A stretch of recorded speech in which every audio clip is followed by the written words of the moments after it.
Hey everybody, you're watching The Christiana 321. I am The Christiana, and today we are going to talk about all of the books that I've read so far this year. My goal for the year is to read about 3 books a month, or 36 by the end of the year, and so far I'm behind. But I figured I'd go through the first 18, which theoretically is the first half of the books that I'm going to be reading. But it is July, and I'm only at 19 books, and I should be at 21. We'll see where we end up by the end of the year. At the end of last year, I did some data analysis, looking at how old the books were and stuff about the author and that sort of thing. And I plan to do that at the end of this year as well. The kind of information that you would get from Storygraph or Goodreads or whatever. But I'm going to try and do it manually because I don't really want to put all my stuff in one of those kinds of things. All right. So, I have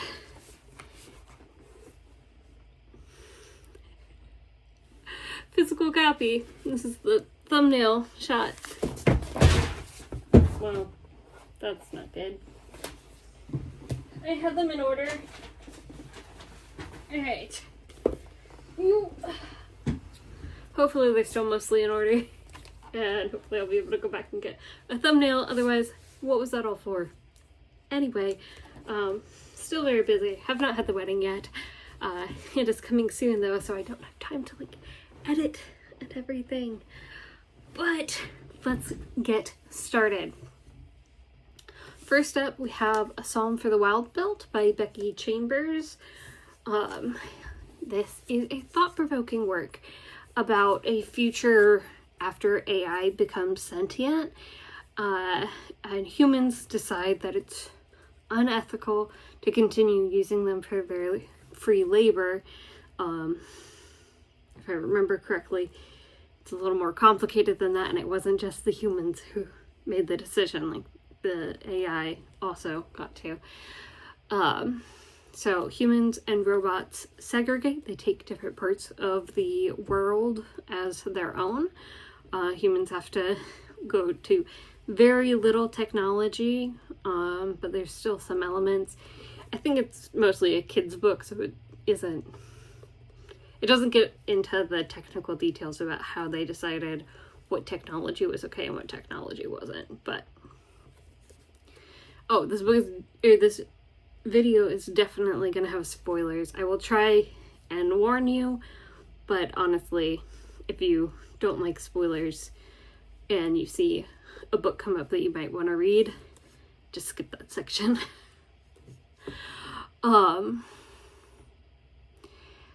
So the book begins with a human going out into the world and meeting a robot who wants to learn more about the humans. This is many years after the segregation happened, to the point where nobody living remembers what it was like for the two groups to be integrated. The philosophy is a little nihilistic and very in your face, not subtle at all. But it did make me think about our purpose and whether a divine purpose is even important. I don't know. If you're looking for a fun, quick read about AI ethics and what it means to be alive without needing to dissect a whole bunch of metaphors, this is a good book to start with. I'll say not all of the books in this pile did I read as a physical book. Some of them I did an audiobook, and I just happened to also have a physical copy.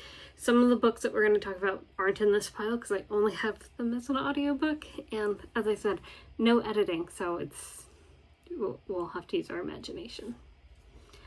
All right. So next up, we have She and Her Cat by Makoto Shinkai and Naruki Nagakawa. Did my best. It is the first of the translated books.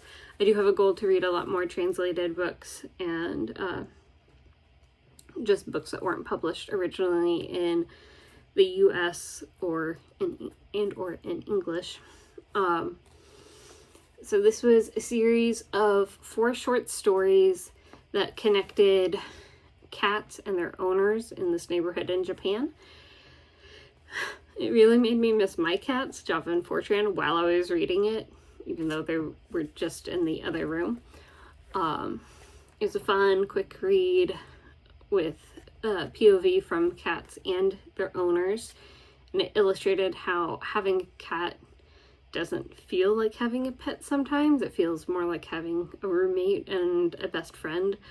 And of course, all the stories end up being connected in the end, and I absolutely love when a series of short stories does that, kind of like in Love Actually, but with cats instead of infidelity and falling in love with a person who works for you. And anyway,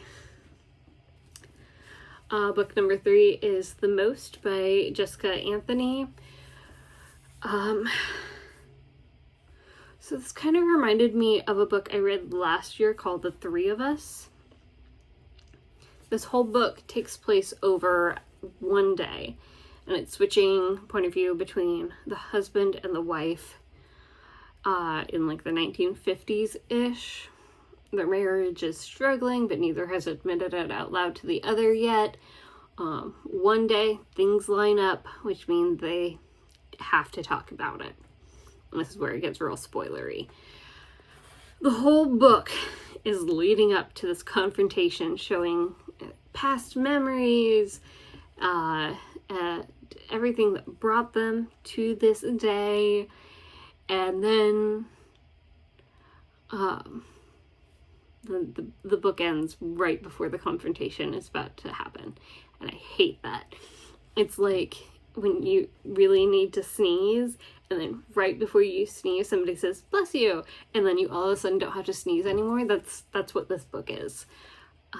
You spend 130 pages wondering if they're going to address the elephant in the room, and then when they finally do, we don't even get to see it. I like the story. There's really good characterization, even though everybody in the story is a terrible person. I just wish it was like 20 pages longer so that we could see the actual confrontation that takes place.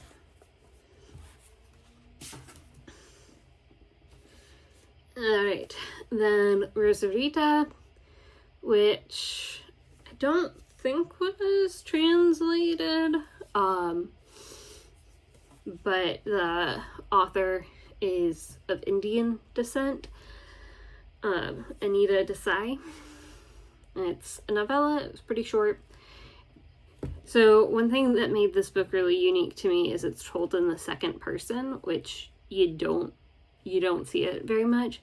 The only other time that I've read a book that was written in the second person, it was also by someone whose first language was not English. But basically, this young woman travels from India to Mexico to study Spanish, and she runs into a woman who claims to have known her mother. This woman's name changes throughout the book. Sometimes she's known as Vicky, sometimes she's Stranger, sometimes she's Trickster. Basically, she helps the main character, discover the art of Mexico and maybe something about her mother, but it's never really clear if she knew the main character's mom. And it's also not really clear if the main character knew her own mom very well. You get flashbacks of her childhood, and yeah, there's a lot of gaps, I'll say. A big theme throughout the story is the similarity between Mexican and Indian experiences during the revolution in Mexico and the partition in India.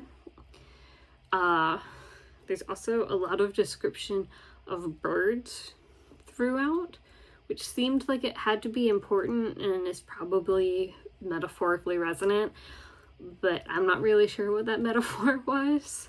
I think that I would need to sit with this one for a while. Spoilers about the ending. It's very pleasant, but it's kind of unsatisfying. You never find out if this woman actually knew her mom, or if her mom ever actually went to Mexico. You do learn more about the main character's backstory, but it's not enough to fully scratch that itch. But a better ending than the most. Alright, this one is one that I read as an audiobook, but I just also have a physical copy. I think I started it as a physical book, but I was traveling, and when I'm traveling, it's easier to get a lot of audiobook listening in. It's called Remote Not Distant by Gustavo Rossetti. Design a company culture that will help you thrive in a hybrid workplace. So this book highlights the importance of being intentional when developing a culture based around hybrid and remote workplaces, or even just taking a remote first approach. Revolves around being open to asynchronous time and communication, and if synchronous work is needed, it should be limited and really focused. Also, Gustavo refers to several of my favorite professional development authors, like Marcus Buckingham, Daniel Pink, Simon Sinek, and Amy Edmondson. I'd say this is a great book to connect the concepts of fearless organizations, red threads, and motivational strategies with a specific lens on remote workplaces.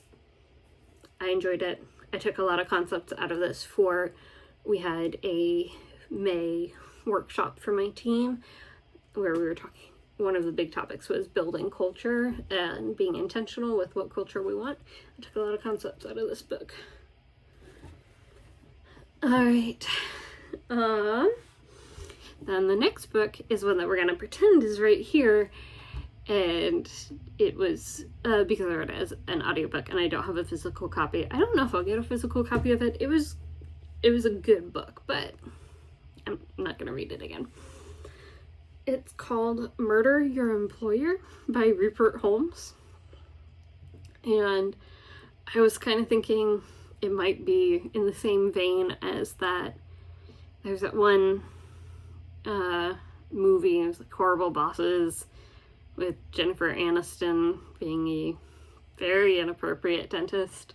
You know the one? The guy who accidentally kills somebody that they were trying to kill and then saves his life by giving him an EpiPen 100 times. Anyway, it was not that. The audiobook was partially narrated by Neil Patrick Harris. There was a couple of different characters, and so they had a couple different audio narrators for them. Oh no, I've got to sneeze. Nope. Okay.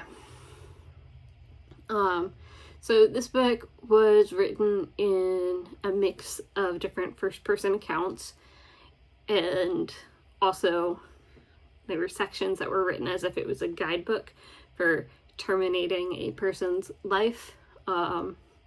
Basically, it follows 3 people who are at this academy learning how to terminate your employer and get away with it. So they are attending the secret school to study the art of poison, disguise, and storytelling to help them on their quest. Audiobook has 2 narrators, but it's kind of confusing when they were deciding to switch, especially near the end. I don't know why I wrote that. So after I read each of these books, I read like a little paragraph, because at the end of the year I never remember enough about the books to give a good review. So I wrote a little paragraph, but that sentence doesn't make any sense to me. It was a fun read with plenty of laugh out loud moments, which is not great when I'm on an airplane. People probably were looking at me funny, even though the subject is pretty dark. I would recommend it to anybody who wants a murder mystery kind of vibe that makes them think, but isn't psychological thriller kind of scary. The only psychological element is really trying to figure out why somebody would actually have a school like this. Pretty macabre. I can't pronounce that word. You know the word. Then I read this tiny little book called The Coffee Bean, which, like, the number of pages is not that much less than some of the other books on this list, but then the pages themselves, there's lots of pictures in here. So, by John Gordon and Damon West, and it's another professional development book that's short, sweet, to the point. Makes you ask, are you a carrot, an egg, or a coffee bean?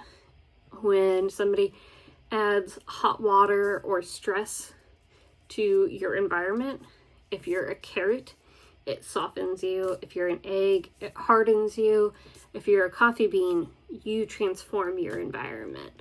You transform the hot water into coffee. Authors tell a story about this guy named Abe who likes to think of himself as a coffee bean, and it changes his life and the life of those around him. The story doesn't have a lot of meat to it. It is a very basic parable, and they don't have a lot of real examples to back up the story. It is mostly a parable. It's a good metaphor to help remember that we can use our environments to enact positive change. I'd recommend it as a conversation starter. If you're going to be in a professional development setting, you want to lead a talk, get people thinking about how they can enact change in their environment, it would be an easy, I think you could probably read it in half an hour if you weren't taking time to absorb and consider it very much. All right. Next up we have Everything is Tuberculosis. I do have a signed copy. It's a beautiful physical book, which is why I really wanted a hardcover, even though I did read it as an audiobook. So this book is the second nonfiction book from John Green, and in it he highlights several interesting historical moments that were impacted or caused sometimes by tuberculosis. And it follows the story of this young man who had tuberculosis in the Sierra Leone.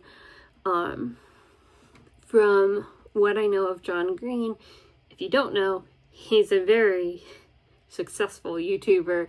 Him and his brother have the channel Vlogbrothers, but they also do a lot of educational content on Crash Course and SciShow, and they have a podcast. They have several podcasts, I guess, technically. Anyway, through their YouTube journey, they've been raising money for healthcare facilities in the Sierra Leone, and so they've gone over to visit a few times. One of the times John meets this kid, and I think he said in his YouTube channels that the story of this kid in the book isn't 100% accurate to one person's story that he heard. He kind of combined elements from different people. I could be wrong about that. Anyway, so meets this kid that has tuberculosis, and throughout the book he discusses how completely crazy it is that TB is curable in like 99% of cases. Pulling that number from memory, I don't know if that's the right one. But it's still the world's deadliest disease. It's curable 99% of the time, but it's the world's deadliest disease. And that's almost entirely due to the fact that the cure isn't readily available in a large part of the world. And John Green talks in the book about some of the reasons for that, from corporate greed to from some of the reasons for that. Corporate greed from the people who own the cure, and also the lack of infrastructure in some of the countries where TB is really popular. Popular is the wrong word there. And so if you can't keep medication cold because there's rolling blackouts in your country, then there's some medication that you just are not going to be able to have reliable access to. These are all topics John Green also discusses on social media. I haven't seen it as much lately, but especially while he was doing research for the book and leading up to it coming out, a lot of what's in the book was already on his TikTok or YouTube or Instagram. So I didn't feel like I learned a whole lot of new stuff because I watched so much of his content. But if you don't watch him, it would be really informative about how TB has affected the world and history. I was hoping that he would go deeper in the book than he was able to do on his TikTok, so. Whew. Alright. We're getting there. Book number 9. Hopefully you guys are enjoying this. Book number 9. I don't even know. The Unworthy by Agustina Bazterrica. I don't know how to say it. This book was translated from the authors from Argentina, or this was published in Argentina. This book was weird. I don't know what to say about it. It's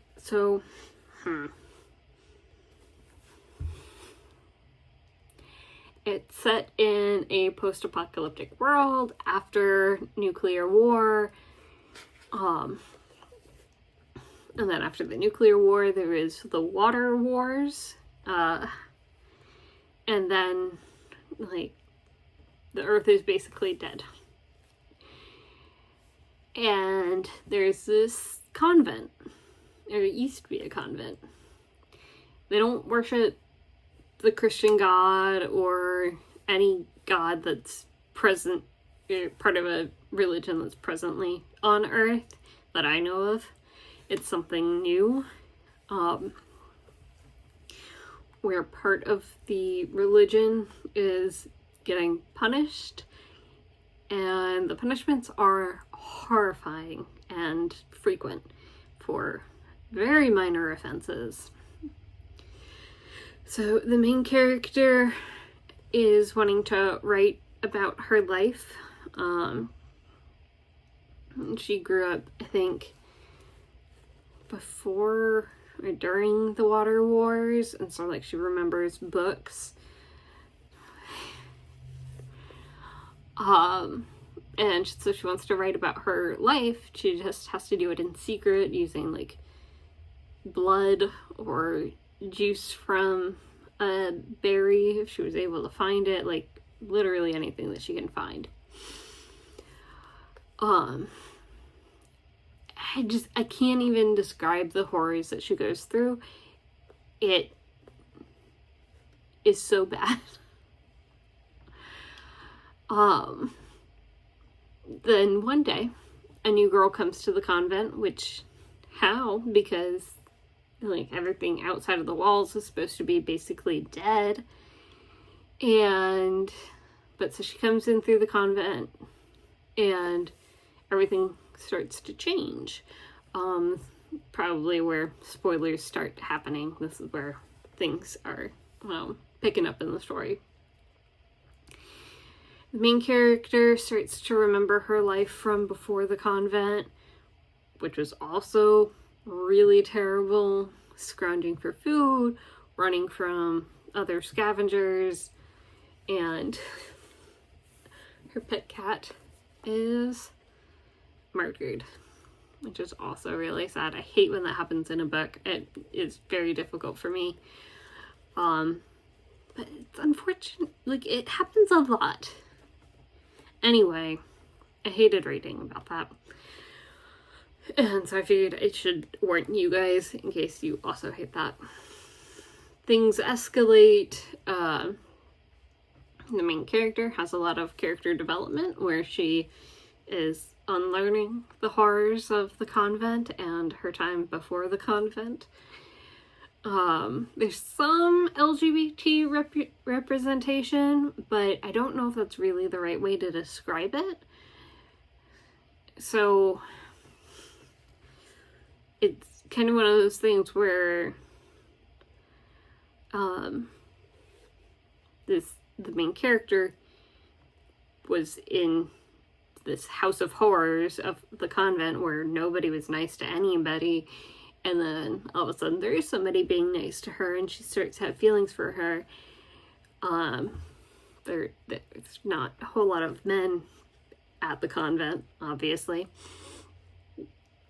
and so is the main character actually lesbian, or is this like a trauma response where it's like, oh, fine, the first person to show me love since I was an infant? I don't know. Could go either way. But so if you like post-apocalyptic horror with a medium satisfying ending, then you might like this book. But I don't know if I can recommend it. It's really, really well written, but I'm horrified, disgusted, sad, and just glad I don't live in that future. Although, so I've read this close to the beginning of the year, I don't know, maybe February or so, and things have been escalating. Anyway, the way that this is written, though, it sounds like it might only be 1 or 2 generations away from where we are right now. So, who knows? Like, there were cell phones that were like flip phones. None of them worked anymore because everything was in ruins. But I don't know about that book. I don't know. Alright, so then I read a couple of lighter books. I read Leading from the Middle by Scott Moutz. It was an audiobook, which was about professional development. Go figure. It wasn't very good. There were a couple of good nuggets in there, but it was all very surface level about being a middle manager and acting in and interacting with those above you, below you, and sideways on the org chart. Near the end, it sounded like he was getting into some good change management topics, but it was kind of difficult to pay attention to because the first few sections were just so unhelpful. Then I read With This Kiss by Carrie Hope Fletcher, which I have several of her books in physical copy, but not this one. I read it as an audiobook, and her,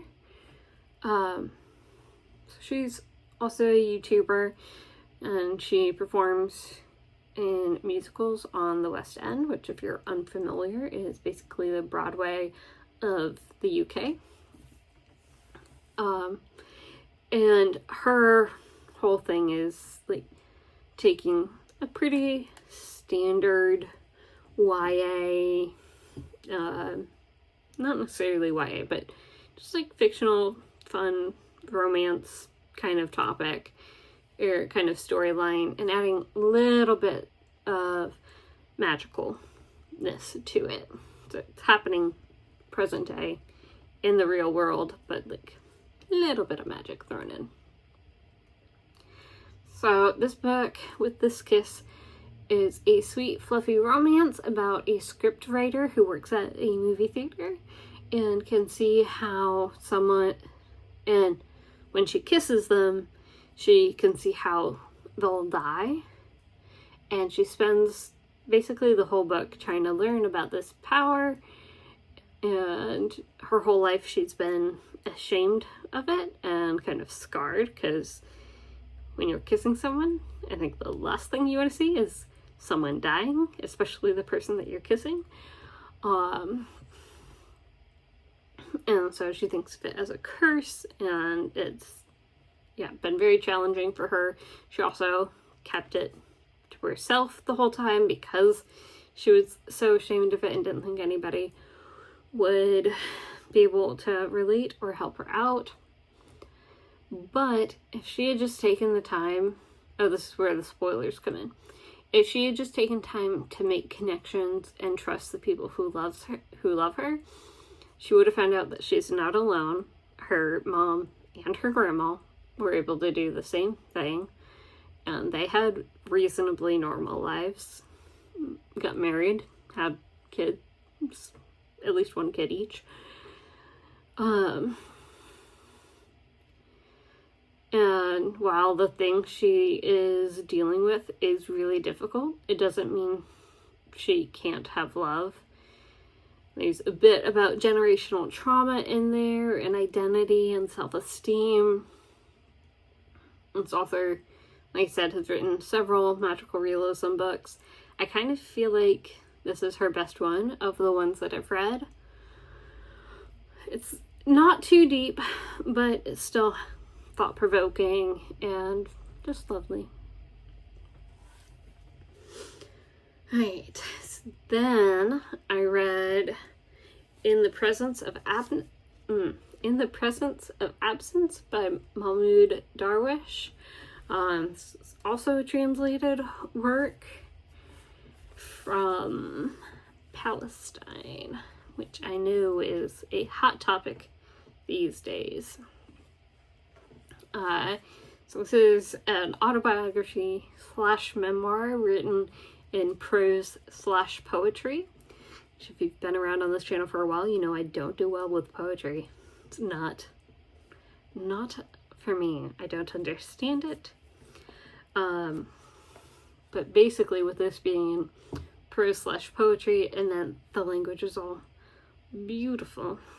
The author originally wrote this in Arabic, and it was translated by someone who cared a lot about getting the same feeling across as you have when you're reading Arabic into English, and he described it as like a musical kind of feeling, a lyrical kind of feeling to the words, which Mahmoud, the original author, was a poet, so I feel like no matter what language he was originally writing it in, it probably would have sounded kind of lyrical. Anyway, so this was a story about how the author felt throughout his life as a poet and a man living through very difficult times in Palestine and Gaza and that region. Well, guess what? Things are difficult there again. Or still? I don't know. He was exiled and jailed and freed, and his life seemed like a roller coaster, but because of the way the story was written, it was focused a lot more on how he felt rather than the facts of his life. So I'm there's definitely a lot up for interpretation, which I'm not used to for autobiographies.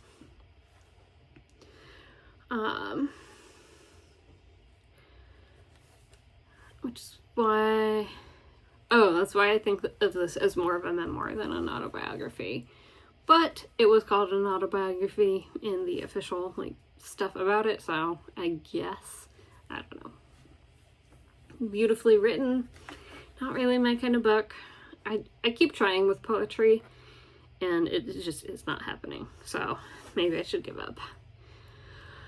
It did make me feel closer to the struggle and strife of the conflict that's going on over there. And it's always important to remember the individual stories of the people affected by the big struggles when you're hearing statistics of how many people are affected. Each of them could have a book about their lives and about the people who love them and who they love, and the fun and sad and all the different elements of their life. And it's difficult when you see 18,000 children are starving. I don't know the numbers, but when you see those big numbers, it's hard to always picture each of those as individual people who are having a really hard time. Anyway, good book, sad book. I wish I understood it better. Maybe I need somebody to translate it from Arabic poetry to English, just literature. Anyway, then I read 84 Charing Cross Road by Helen Humph, which is true-ish. It's a true-ish story. It's listed as an epistolary novel, which epistolary just means it's not written, it's written in letters.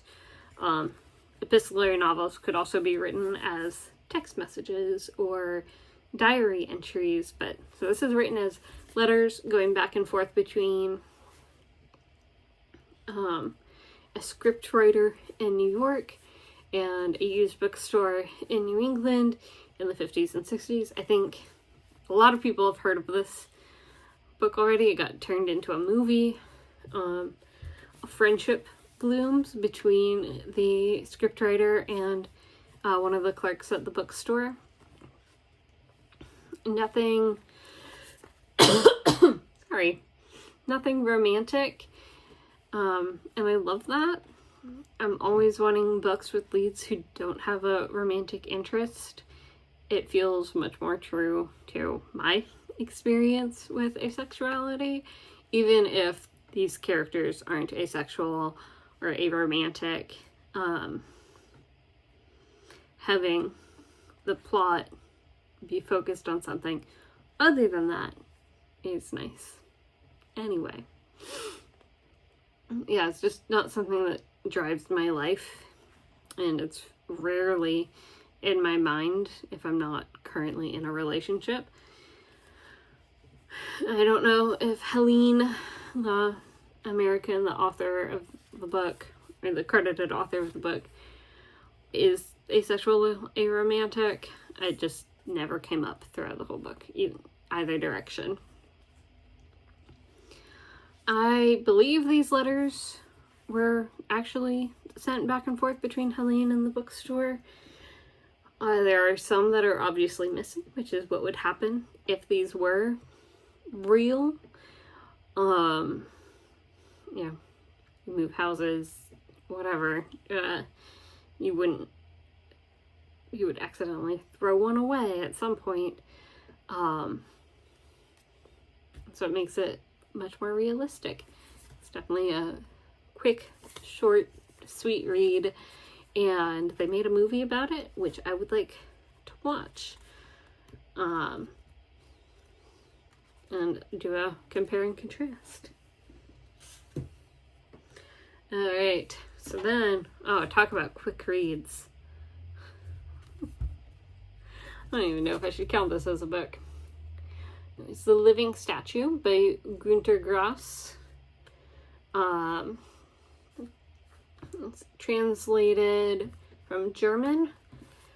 Basically, this guy is traveling around Germany around the time the Berlin Wall came down, and he falls in love. Falls in love with this young lady who is one of those living statue busker people. You know, like they paint their face to look porcelain, or like the Robot Man, and then they stand perfectly still, and then people give them money for that. Anyway, he keeps running into her all over Germany, and eventually gets the nerve. So he falls in love with this woman who he's never talked to. He's just seen her wearing makeup that covers like her entire body,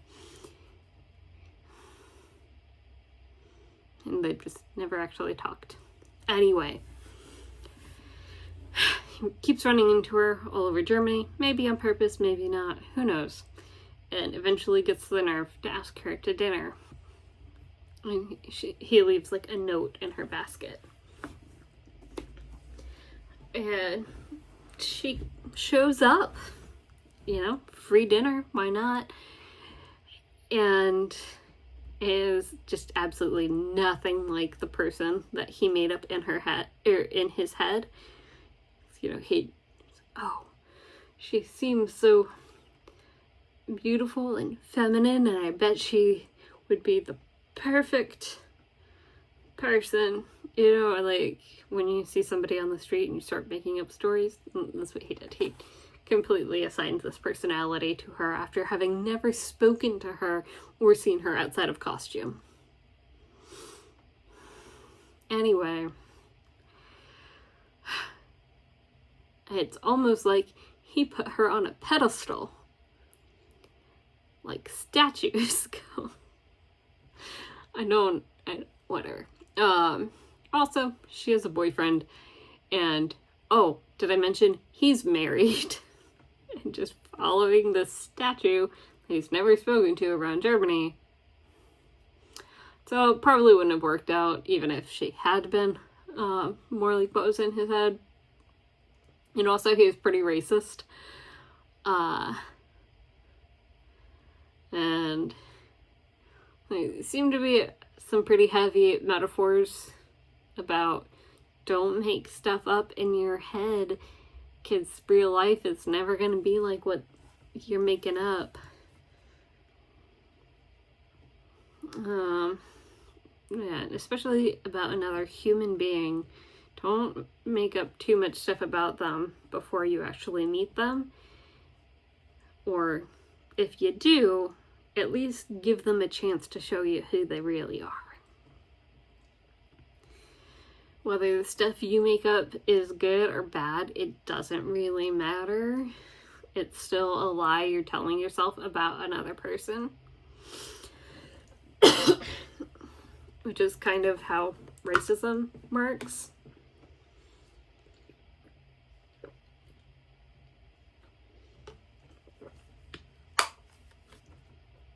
You see some artificial, outward-facing physical characteristics of a person, and then you assign a bunch of traits to them, whether they're true or not, whether they're good or not. It's not right to do that. Anyway, the ending was really confusing. I'm not entirely sure what happened. But I was getting pretty sick of the main character, so. All in all, it was a good quick read if you have time to sit and really think about the different passages. Or if you're interested in post-World War II Germany, you might enjoy it.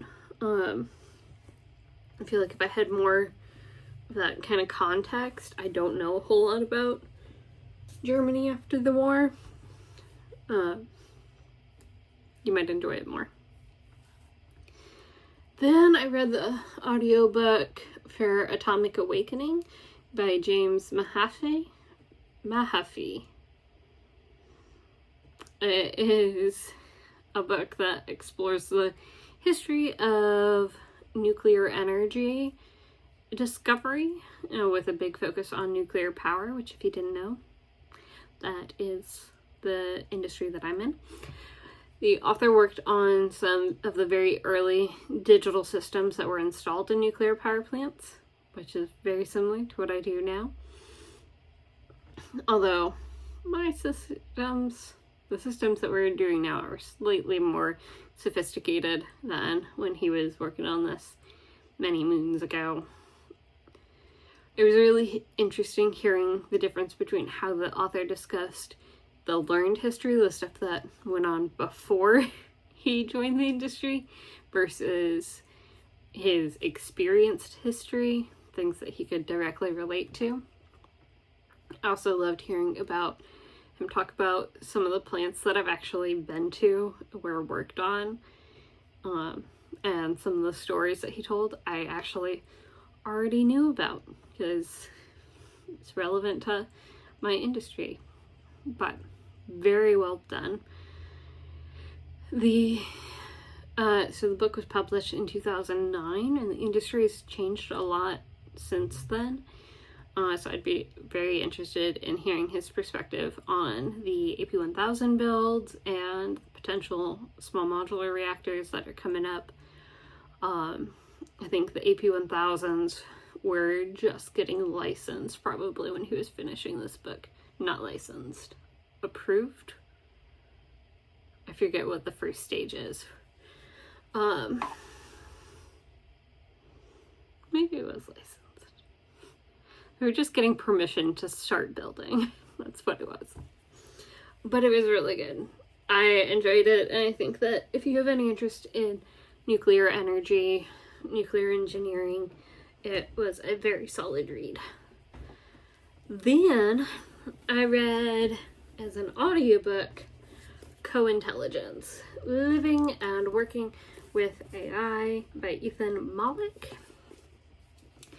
which was an interesting examination on how to integrate AI into our lives without losing the human in the loop. He talks about Centaur or Cyborg approach to decide how to best utilize AI, how to think about a task, whether it's something that is performed by one entity and then handed over to the other, or if the task is more of a collaboration, you go back and forth with between the two entities. Discusses using AI as a coworker, a mentor, a coach, employee, but also its limitation in each of these roles. And as AI advances, its limitations seems to be getting smaller and smaller. But there are certain things that we have a responsibility to do as humans. It's a good read for anyone who's first looking at how AI can be brought into play.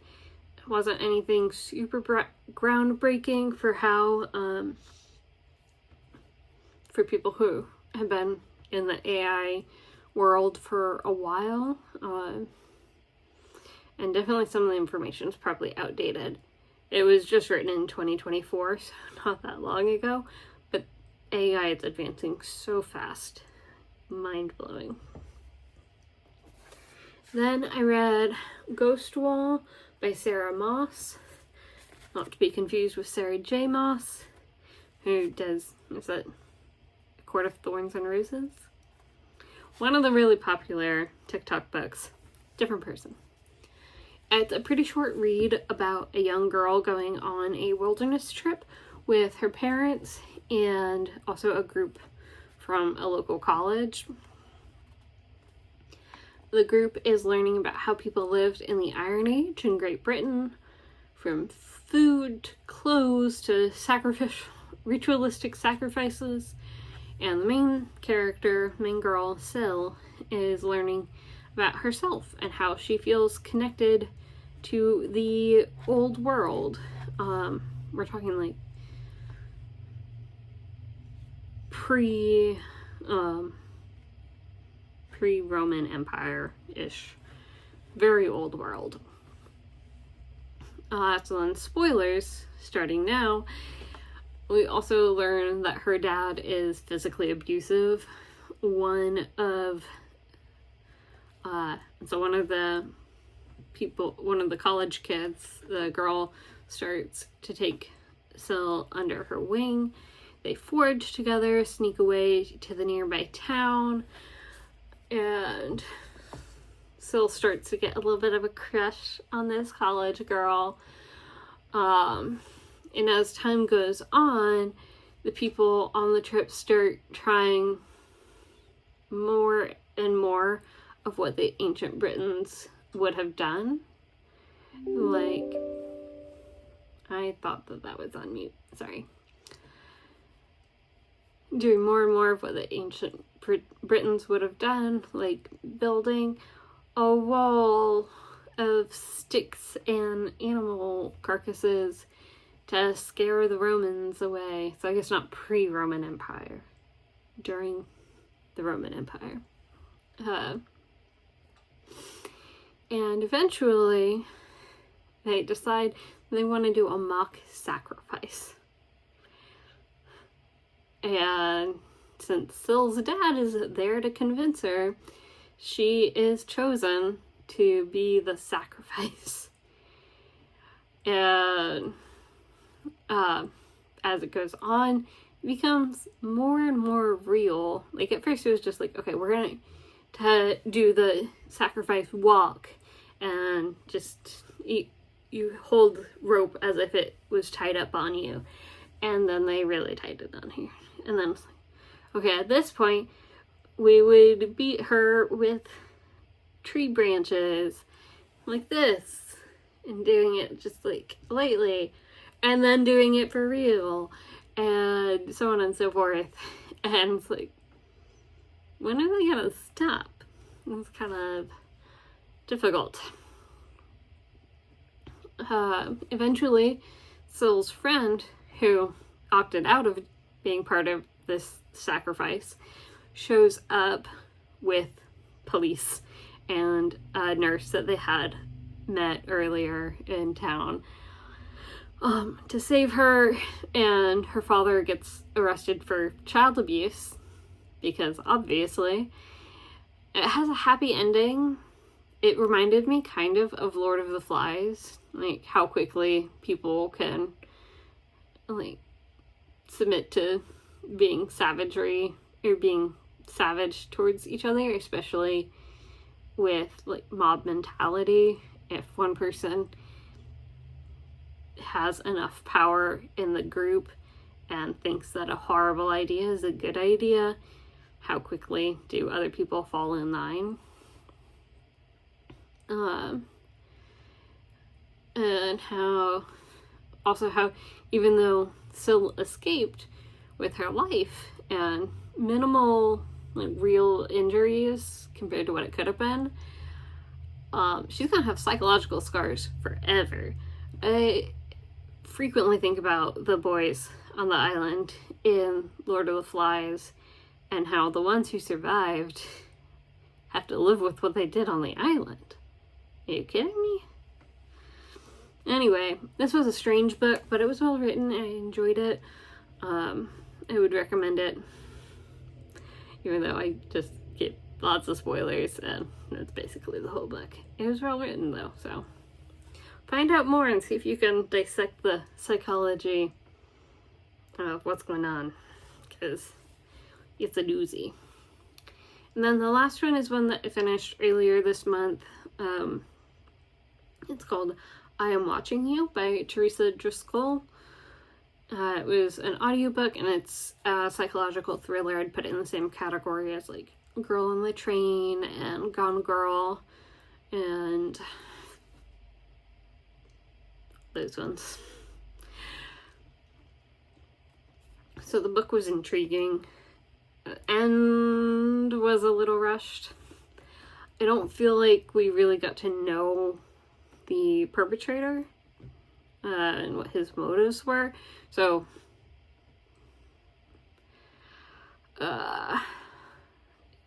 his only motive seemed to be he liked a girl and went crazy. Like, this is all spoilers. I'm not going to recommend this book. But we also don't really find out a whole lot of what actually happened to the girl. We get a little bit from the night that she was taken. And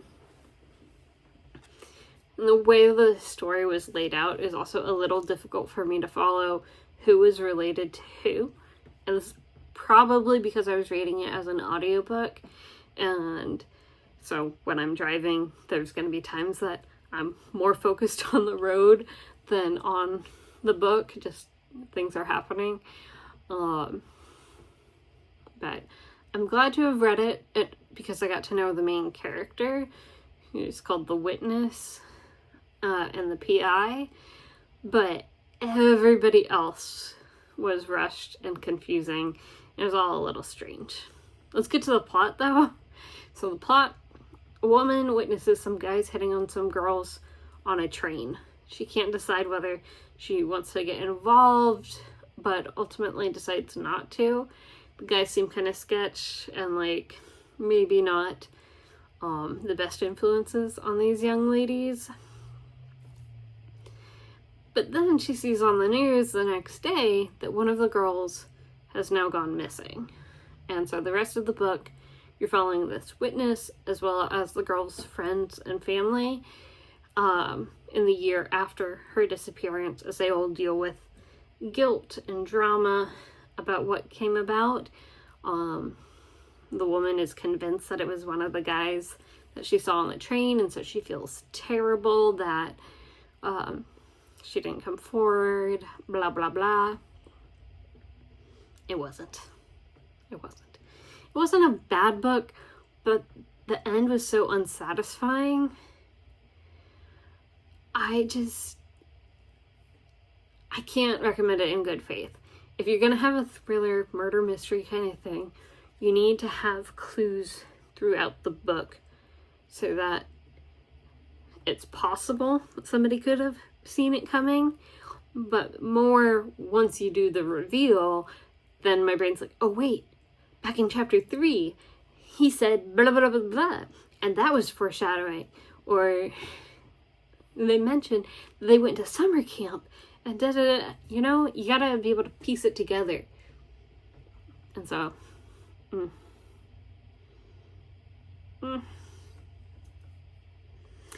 those are the first 18 books that I read this year. How did you like this style of video? It's very different as far as how I've done book review videos in the past, because normally I don't write it out. I just try and do it from memory, and then I don't remember half the books. Anyway, have you read any of the books that I talked about today? What did you think? Do you have any recommendations for books that I should read in the second half of the year? I have a lot picked out that I want to start to read, but none of them have been yelling at me that they need to be read next. So what should I read next? Yell at me in the comments. Alright, good night. Sweet dreams. Have a good one. Oh, I just tried to use my mouse to turn off my phone. Jeez.